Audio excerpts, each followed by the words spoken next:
보통 분양가의 70% 대출은 다들 하시나요? 요즘 커뮤니티나 카페 들어가 보면 이런 질문 정말 많이 보여요. 누구는 70%쯤은 요즘 다 그렇게 산다 하고, 또 누구는 요즘 금리의 70%는 무리다 하죠.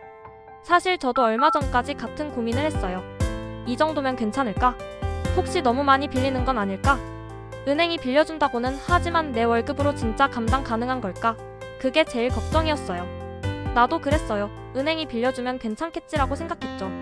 솔직히 대부분 그렇게 생각하잖아요. 1금융권에서 심사 통과됐으니까 이건 안전한 거겠지. 근데 막상 대출 실행하고 나면 생각이 달라집니다. 매달 나가는 원금이자 카드값, 관리비, 보험료, 식비까지 빠지고 나면 통장 잔액을 보면서 한숨 나올 때가 많아요. 이걸 30년 갚는다고? 하는 순간이 오죠. 그래서 어느 날 커뮤니티 글 하나를 봤어요. 글 쓴 분이 분양가의 70% 대출 월 얼마 내야 하나요? 라고 물었는데 이런 말이 달려있더라고요. 가구마다 수입 지출 다르지만 월 수입 마이너스 월 지출 원리금 100만원이면 적정합니다. 그 말이 딱 와닿았어요. 즉 대출 갚고 나서도 최소 100만원, 최소 50만원이라도 여유가 남아야 한다는 거죠. 그게 없으면 생활이 무너집니다. 실제로 계산해보면 이렇게 돼요. 예를 들어볼게요. 분양가가 5억원짜리 아파트라고 해요. 그중 70%를 대출받으면 3억 5천만원입니다. 금리가 연 4%, 기간은 30년 360개월이라고 가정할게요. 이럴 때 월 상환 금액은 약 167만원이에요. 대출 계산기 기준, 원리금 균등 상환 기준. 여기에 관리비, 공과금, 교통비, 식비, 아이 교육비까지 포함하면 사실상 월 평균 지출이 350만 400만원은 가볍게 넘어가요. 즉 월 소득이 600만원 이상은 되어야 조금 숨통이 트입니다. 그 이하라면 사실상 생활이 팍팍해져요. DSR이 말하는 적정 수준. 요즘 대출 얘기하면 꼭 나오는 단어가 바로 DSR 총 부채 원리금 상환 비율이에요. 은행에서 대출할 때 고객님 DSR 40% 넘으면 안 돼요. 이런 말 들어보셨을 거예요. 간단히 말하면 연소득의 40% 이내로 모든 대출 원리금을 갚을 수 있어야 한다는 기준이에요. 예를 들어 연소득 6천만원이라면 연간 2,400만원까지 원리금 상환 가능. 즉 월 200만원 상환이 안전선이라는 뜻이에요. 그럼 5억짜리 집을 사려면 결국 대출은 3억 5천 정도가 현실적인 한도인 거죠. 물론 이건 은행이 보기엔 괜찮다는 기준이지 내 인생에서 여유롭다는 뜻은 절대 아닙니다. 은행이 빌려준다 괜찮다는 착각. 이건 정말 많은 분들이 하는 착각이에요. 은행은 상환 가능성만 봅니다. 내가 한 달에 얼마를 쓰는지, 내 아이 학원비가 얼마인지, 내가 부모님 병원비를 내는지 그런 건 몰라요.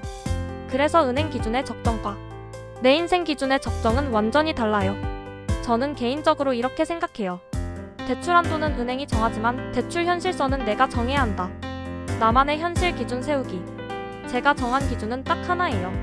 대출 갚고도 매달 100만원 이상 남을 것. 그 100만원이 단순히 남는 돈이 아니라 내 삶의 숨구멍이에요. 그게 없으면 커피 한 잔도 눈치 보게 됩니다. 예를 들어보면 월급 500만원, 생활비 250만원, 원리금 150만원, 남는 돈 100만원. 이 구조면 괜찮아요. 근데 원리금이 20만 250만원이 되면 이 달엔 어디서 줄이지? 부터 고민하게 되죠. 한 달은 괜찮지만 3년, 5년이 되면 정신적으로 정말 피로해집니다. 40대 외벌이 연소득 5천만원, 분양가 5억, 대출 3억, 월 원리금 160만원, 아이 2명, 사교육비 월 80만원, 한 달에 남는 돈이 30만원이에요. 진짜 팍팍해요. 50대 은퇴 직전 부부 무리한 갭투자 경험 있음. 분양가 7억, 대출 4억, 금리 인상이 월 원리금 220만원, 퇴직금 일부로 상환했어요. 이자 스트레스가 장난 아니더라고요. 이 세 케이스를 보면 결국 소득 대비 상환액 비율이 핵심이에요. 소득이 800만원이라면 원리금 250만원은 버틸 수 있지만 소득이 500만원이라면 그건 지옥이에요. 대출 어디까지가 내 한계일까? 이건 계산보다 심리적인 문제에 더 가까워요. 은행 기준에서는 아직 여유 있습니다 라고 하지만 우리 마음은 지금도 벅찬데라고 느끼죠. 그래서 저는 이렇게 정리했어요. 연소득의 3,540% 이내에서 상환이 가능한 수준. 대출 갚고도 매달 100만원 이상 여유자금 확보. 금리가 1% 올라가도 버틸 수 있는 구조. 비상금 최소 6개월치 생활비 확보. 이 네 가지를 다 만족해야 적정 수준이라고 생각해요. 그리고 한 가지 더, 심리적 DSR. 이건 제가 만든 개념이에요. 은행은 DSR 40%를 기준으로 하지만 우리 마음에는 심리적 DSR 30% 정도가 딱 좋아요. 즉 월급의 3분의 1 정도까지만 대출 상환에 쓰는 게 가장 편하다는 뜻이에요. 정리하자면 은행이 빌려준다고 다 괜찮은 건 아니다. 월 상환 후 최소 100만 원 이상 남겨라. 금리 1% 상승에도 버틸 수 있는 구조만 대출하라. 내 소득의 40% 이상을 원리금으로 쓰면 위험하다. 그리고 무엇보다 대출은 한도가 아니라 한계다. 내 통장과 마음이 버겁다면 이미 과한 거예요.